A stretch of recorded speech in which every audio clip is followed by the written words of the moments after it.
do you agree that real estate prices today for land and finished product are pricey? See, I say we are being very, very conservative in our pricing. According to me, it has to be very sensibly priced because otherwise affordability doesn't hit in. Moment you become pricey, the number of customers reduce, the number of takers reduce. So we have to balance both together properly. So that's why our margins are all very, very, very minimal. I mean, you go anywhere else in the world, the margins for real estate developers are huge for the type of trouble they take.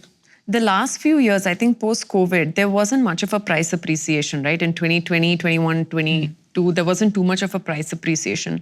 Last couple of years, and prior to COVID, we used to see an average of 5 to 7% increase per year. But in the last couple of years, I think we've seen 20% increases, 25% increases, and that's mainly because of just the latent demand. Sometimes more, no? 100%? Yeah, I'm saying not 100%.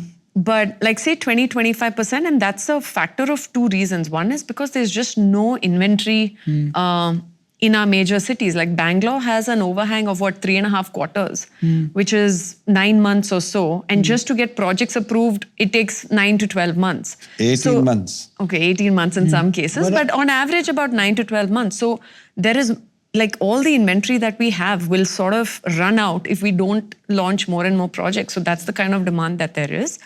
So that's why I think that I mean, all players have deeper pockets, willing to spend more. Lot more listed companies need to grow. So there is some amount of little bit of splurging also happening.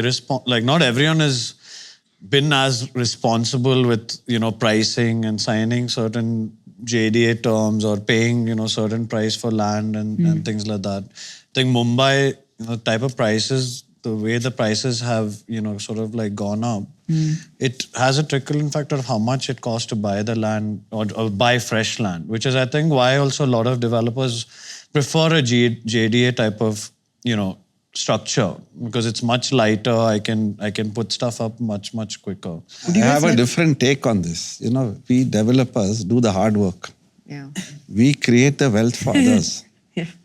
Honestly. Who are the others, Uncle? The others mean my buyers. And landowners? No. Landowners is one side. You see, I've never seen any of my buyer who was bought for X, who's not gone 2X or 3X or 4X. So it's you see, we sell on plan. So what happens is somebody has to have the belief in us that we're going to produce whatever we are promising and deliver it within that time frame, within that spec. But if I've really done that, and which invariably we have been doing year on year, project after project, the end product, the customer who buys, maybe 80% or 70% buying for their own use. But there are people who are also investing and their value just goes up exponentially. And these are the guys who really benefit. Even for that matter, land. You see, land is X. About 10 years ago or 5 years ago, it's a different price today. So it's basically all the work that we do, the type of creativity that we do and the type of problem that we go through to put up that development. The beneficiary is multifold. First it starts with the government, then it starts with my buyer, then it starts with everybody else and the user also. You see, so we should take pride that we are doing all the hard and dirty work, and we are responsible to see that we are creating wealth. I am telling you, don't smile, because if you want any product from me, she's smiling because she's agreeing with me, unless she's disagreeing with me. In the US and countries like that, actually everything is loaded onto the contractor. Yeah. The contractor, it's turnkey there. The developer just gives the branding, the marketing, buys the land. All the dirty work is actually done by the contractor. Correct. Here, everything is done by the builder. Yeah. Isn't construction outsourced even here? Construction is outsourced. But they only do construction. Some companies are also doing the internal work. Subcontract. But everything is supervised by the developer. Everything is supervised. Yeah, what I'm saying is the contractors only do the construction, which even then if something goes wrong, they don't take responsibility. It's the developer's name that will get tarnished. So in the end, we are the principal employer. But don't you agree we are doing the dirty work?